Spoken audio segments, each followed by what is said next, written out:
থাক ভাই থাক, মান খারাপ করেন। আমার বাইরে কিন্তু আমি বাঁচাইতে পারি। টিস্যু দেন। আমি এই এনকামটা কথা বলেন না তো। ওরা কিন্তু দেয় না। এই জন্য আমি ঢাকার থেকে গাড়ি ভাড়াইয়া পাগলরে মনোবিন্দে কথা বলেন না তো।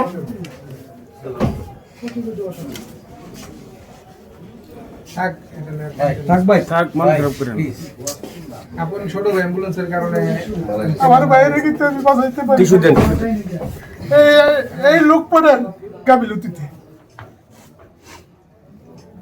তখন তো আমার গাড়ি এনে থাকতো না, ঢাকার বাড়িতে থাকতো।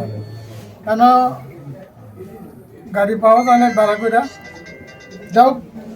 আমার কথা হলো কি, আমি যেতদিন বিএনপি ক্ষমতার দরকার, আমি যেতদিন সোনারগাঁয়ের যতদিন আল্লাহ আমার দায়িত্ব এমপি হিসাবে থাকবো, এই হাসপাতালের দিকে আমার দৃষ্টি থাকবে ইনশাল্লাহ। আপনার তেল রান্না তেলও পাইবেন, তেলও পাইবেন।